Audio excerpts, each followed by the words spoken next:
Happy holidays. How's everybody doing? Good, good. Fire.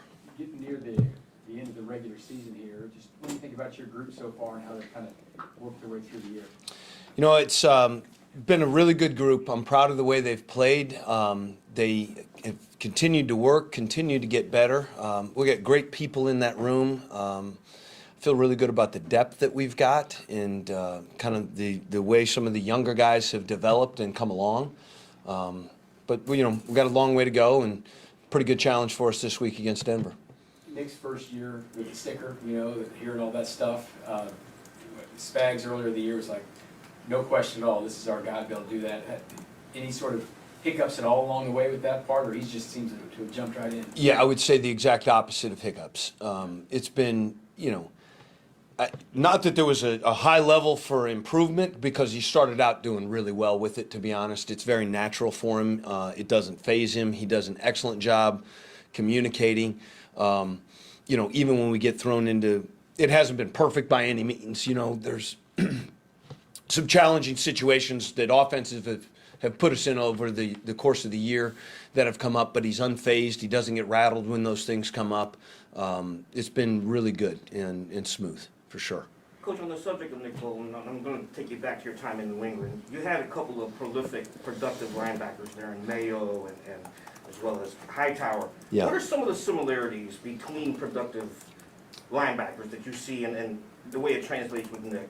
Well, there's some common characteristics. I would say the first thing that stands out when Mayo and Hightower, comparing them to Nick, like the football IQ is the thing that stands out. All of those guys operated at an extremely high level in terms of understanding the game, understanding the defense, understanding the nuances of calls and adjustments, and then also have great ability to communicate there.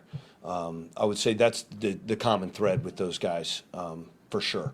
I would say, the next element of it, Nick does a tremendous job in terms of his tackling. He's one of the best I've been around in that regard. Given the amount of everything that you put on his plate, during the offseason, has he done anything through 16 weeks to surprise you? I don't know if it's surprised, but I would say the more you're around him, the more impressed you are with him, both as a person and as a player. It's stopped to become surprising, that's for sure. It's unfortunately become a little bit of the expectation, which may be unfair to him, but he's established a pretty high standard in that regard. He's still a young player. He's going to continue to get better. There's still things every day that he looks at. Yeah, I missed that. I should have done this, which is great to see. Coming into the year, one thing Willie said that he wanted to do was lead the league in linebackers for interceptions. I know he was hurt by the suspension, but where have you seen him develop as these weeks have gone on as far as coverage goes?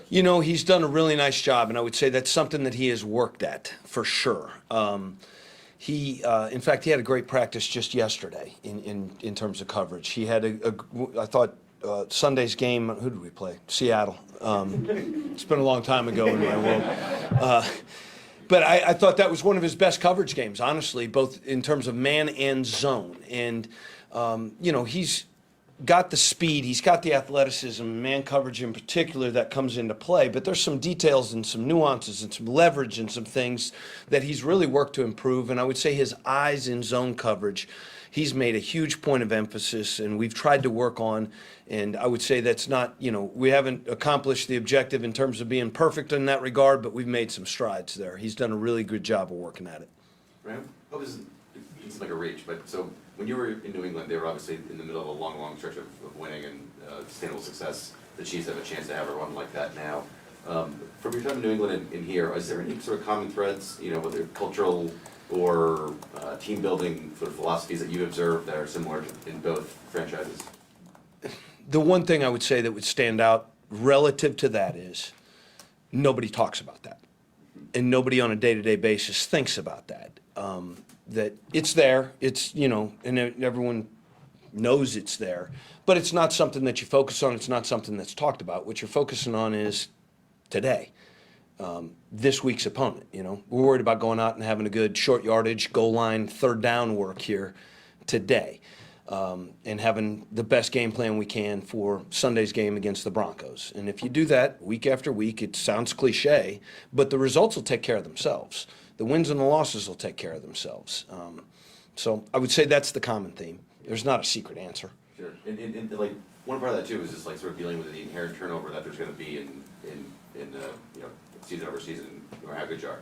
Is there certain things that Coach Reed does, and is from like, you know, in terms of like onboarding new players that might be similar at all? Well, I think there's an emphasis to develop the young players and to get young players up to speed as quickly as possible. And when they show that they've got an aptitude for certain things, to put them in situations where they can perform and prove that they're capable of doing those things, for sure. And I think, you know, Coach Reed does a nice job on the coaching side of that as well, in terms of trying to develop young coaches and, you know, have guys that are ready to step into increased roles when opportunities present themselves.